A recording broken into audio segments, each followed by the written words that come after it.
लोगों का ये प्रश्न होता है कि हम दीपक भी जलाते हैं, आरती भी करते हैं, पूजा भी करते हैं, पर फिर भी कोई ऐसा संकेत हमें नहीं मिलता जिससे हम ये जान पाएं कि हमारी पूजा हमारे इष्ट देव तक पहुंच रही है।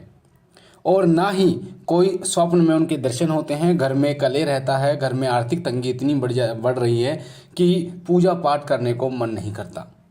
तो आखिर कमी कहाँ रह रही है? आखिर देवता हमारे घर में है या फिर नहीं है? मैं आपको बता दूं, अगर देवी देवता का वास आपके घर में होता है, आपके पूजा के दीपक में होता है, तो आपके घर में एक सकारात्मक ऊर्जा वास करती है और जिसके प्रभाव से आपके घर में तमाम जो दिक्कतें हैं, चाहे वो लड़ाई झगड़े की दिक्कतें हों, पैसे धेले की दिक्कतें हों, ये सभी दिक्कतें ख़त्म होनी शुरू हो जाती हैं। आपके घर में प्यार प्रेम बढ़ना शुरू हो जाता है, छोटे बड़ों का आदर करना शुरू कर देते हैं, आपको नए नए काम मिलने शुरू हो जाते हैं, आपकी बुद्धि स्थिर हो जाती है, आप निर्णय लेने में सक्षम हो जाते हैं और सही निर्णय लेते हैं जो आपके भले के लिए होता है, जो आपके फायदे के लिए होता है, जब सकारात्मक शक्तियाँ आपके घर में वास करती हैं। पर किसी कारण से शक्तियाँ आपके घर में वास नहीं करती, या तो अपवित्रता के कारण, या फिर आपका मन उस पूजा में नहीं लगता उसके कारण, या फिर कुछ ऐसी चीज़ों का आप सेवन करते हैं जिसके कारण देवता आपकी पूजा को स्वीकार नहीं करता, जिसके कारण आपके घर में परेशानियाँ आती हैं। तो आज मैं आपको बताने जा रहा हूँ उस मंत्र के विषय में, जिस मंत्र को 11 बार पढ़कर अगर आप जोत जलाते हैं तो वो देवता जिसकी आप जोत जला रहे हैं, वो देवता उस स्थान पर उस दीपक में विराजमान होते हैं और सकारात्मक ऊर्जा के साथ आपकी तमाम परेशानियों को धीरे धीरे खत्म करते चले जाते हैं। कई लोगों से मैंने ये प्रश्न पूछा कि आप किसकी पूजा करते हैं, तो वो बोलते हैं कि जी हम तो सभी की पूजा करते हैं, हमारे घर में तो सभी की पूजा होती है, हमारे घर के मंदिर में सभी देवताओं की मूर्तियाँ तस्वीरें हैं, तो हम तो सभी की पूजा करते हैं। तो मैं आपको बता दूं कि अगर आप इस तरीके से पूजा करते हैं तो वो आपकी पूजा व्यर्थ है। आपने दीपक किसके नाम का जलाया है आपको ये नहीं पता, आपने बुलाया किस देवता को आपको ये नहीं पता। उदाहरण के लिए एक क्लास में 50 बच्चे बैठे हैं और आप किसी एक व्यक्ति यानी एक बच्चे का नाम लेकर नहीं पुकार रहे, आप बोल रहे हैं कि वो लड़का मेरे पास आ जाए। अब वो कौन सा लड़का, आपने नाम नहीं लिया तो वो कौन सा लड़का आपके पास आएगा? तो जब आप उसका नाम लोगे कि राहुल, तो वो राहुल आपके पास आएगा। उसी प्रकार से देवता तो बहुत हैं, 33 कोटि देवता हैं, पर किस देवता को आप बुला रहे हैं वो महत्वपूर्ण है। आप जोत जब जलाते हैं तो किसी एक देवता के नाम के जलाते हैं तो फिर वही देवता वहाँ पर आकर विराजमान होते हैं और वही अपनी सकारात्मक शक्ति के कारण आपके घर में सुख समृद्धि, आपके घर में एकता, आपके घर में आर्थिक जो बढ़ोतरी है वो करनी शुरू कर देते हैं। तो ये बहुत महत्वपूर्ण है कि आप किसी एक देवता की पूजा करें, ना कि सभी की। हो सकता है आपके घर के मंदिर में बहुत सी तस्वीरें हैं, बहुत सी मूर्तियां हैं, उससे आपको कोई लेना देना नहीं है। आपकी श्रद्धा है तो आपने वो मूर्तियां, वो तस्वीरें वहाँ पर रख रखी हैं। पर जो दीपक जलाया जाता है वो किसी एक देवता के नाम का जलाया जाता है, ना कि सभी देवताओं के नाम का। क्योंकि एक को बुलाओगे तो सब आते हैं, जितने भी देवता हैं वो एक का ही प्रतिरूप है। जब एक बुलाओगे तो सभी आएंगे और सभी को बुलाओगे तो कोई नहीं आएगा। इसलिए आपको एक देवता की जोत जलानी है, दीपक जलाना है। अब ये गलती करते हैं कई लोग, मैंने आपको बता दिया, दीपक जला देते हैं, छोड़ देते हैं, पता नहीं किसके नाम का दीपक है। तो ये इस गलती के कारण आपके घर में देवता नहीं वास करते और सकारात्मक शक्तियाँ वहाँ पर वास नहीं करती और परेशानियाँ आपको उठानी पड़ती हैं। तो एक देवता के नाम का जलाना है। जैसे मैं भगवान शिव का सेवक हूँ तो भगवान शिव का दीपक मैं जलाता हूँ। आपके इष्ट देव हो सकता है माता दुर्गा, माता काली या कोई अन्य देवी देवता हो जिनमें आपकी श्रद्धा हो। अगर आपको समझ नहीं आता कि किसका दीपक जलाऊँ तो आप अपने कुलदेवी का जलाइए, अपने कुलदेवता के नाम का जलाइए।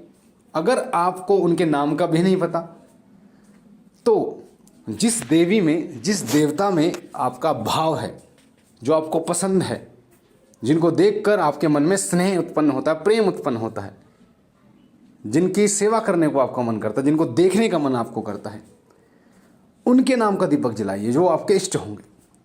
तो इस प्रकार से आप दीपक जला सकते हैं। अब बात करते हैं उस मंत्र के विषय में, जिस मंत्र को अगर आप 11 बार पढ़कर दीपक जलाते हैं तो वो देवता वहाँ पर तुरंत हाजिर होता है उस दीपक में और आपकी तमाम परेशानियों का निवारण करता है। और इसका फ़र्क आपको 1.25 महीने के अंदर दिख जाएगा। जो आध्यात्मिक चीज़ें होती हैं वो बहुत ही सूक्ष्म होती हैं, तो आपको बहुत सूक्ष्म तरीके से इनको देखना होगा, महसूस करना होगा। आज आपके घर में परेशानी क्या है, और इस मंत्र को, जो मैं मंत्र आपको बताने जा रही हूँ, इस मंत्र को 11 बार सुबह पढ़कर दीपक जलाइए, 11 बार शाम को पढ़कर दीपक जलाइए। उसके बाद आप देखना कि 1.25 महीने के अंदर आपके जीवन में, आपके घर और परिवार में क्या फ़र्क दिखाई आपको देता है। तो ये आपको देखने को मिलेगा। साथ ही जो मैं मंत्र आपको बता रहा हूँ उस मंत्र में, क्योंकि वो मंत्र सभी देवताओं पर लागू है, जिस देवता का आप नाम डालोगे, यानी कि जो देवता आपके इष्ट हैं उनका नाम आप डालना, तो वही जो देवता है वहाँ पर विराजमान होंगे। तो मंत्र सुन लीजिए, वीडियो स्क्रीन पर आपको मंत्र दिख रहा है। मंत्र है सत नमो आदेश, गुरु जी को आदेश। ओम गुरु जी, ओम सुवत की जोत, पवन की बाती, पी पीवे तेल, जागे दिन राती, बैठी धरती खटा आकाश, जोगन बैठी कंजली के पास, 5 महेश्वर आज्ञा करें तो शिव ज्योत का भया प्रकाश। श्रीनाथ जी, गुरु जी को आदेश, आदेश, आदेश। ये एक शाबर मंत्र है और आदेश 3 बार है लास्ट में, और जैसे मैंने बीच में बोला शिव ज्योत का भया प्रकाश, तो आपके जो इष्ट हैं आपको उनका नाम लेना है। कृष्ण ज्योत का भया प्रकाश, दुर्गा ज्योत का भया प्रकाश, काली ज्योत का भया प्रकाश, जो भी आपके इष्ट, चाहे वो ग्रामीण देवता हैं क्यों ना हो। एक बार और मैं आपको बता देता हूँ मंत्र है सत नमो आदेश, गुरु जी को आदेश। ओम गुरु जी, ओम सुवत की जोत, पवन की बाती, पी पीवे तेल, जागे दिन राती, बैठी धरती खटा आकाश, जोगन बैठी कंजनी के पास, 5 महेश्वर आज्ञा करें तो शिव ज्योत का भया प्रकाश। श्रीनाथ जी, गुरु जी को आदेश, आदेश, आदेश। ये मंत्र है। इस मंत्र को मैंने आपको 2 बार बता दिया और बहुत आराम से बता देता हूँ तीसरी बार। सत नमो आदेश, गुरु जी को आदेश। ओम गुरु जी, ओम सुवत की जोत, पवन की बाती, पी पीवे तेल, जागे दिन राती, बैठी धरती खटा आकाश, जोगन बैठी कंजली के पास, 5 महेश्वर आज्ञा करें तो शिव ज्योत का भया प्रकाश। श्रीनाथ जी, गुरु जी को आदेश, आदेश, आदेश। ये मंत्र है। इस मंत्र को आप पढ़कर 11 बार, उसके बाद आप जोत जलाइए। और मंत्र मन में नहीं पढ़ना, मंत्र बोलकर पढ़ना है। उसके बाद तेल घी जो भी जिसमें आपका सामर्थ्य है वो आप जोत जलाइए, और अपने घर में फ़र्क आपको देखने को मिलेगा। आपके घर और काम में फ़र्क देखने को मिलेगा, काम धंधे में फ़र्क देखने को मिलेगा, परिवार में फ़र्क देखने को मिलेगा। तो मुझे आशा है ये जानकारी आपको पसंद आई होगी, समझ आई होगी। अगर आप पहली बार शिव कृपा परिवार पर हैं तो वीडियो के नीचे जो लाल कलर का बटन है सब्सक्राइब का, उसे दबा के चैनल को सब्सक्राइब कीजिए। बेल आइकन को दबाइए, घंटे के निशान को, ताकि जो जानकारी हम डालें पूजा पाठ से जुड़ी, मंत्र साधना से जुड़ी, वो आपको सबसे पहले मिले। साथ ही लाइक कीजिए, शेयर कीजिए और बहनों और भाइयों तक, ताकि और लोगों तक ये जानकारी जाए और लोग भी इसका फ़ायदा उठा पाएँ।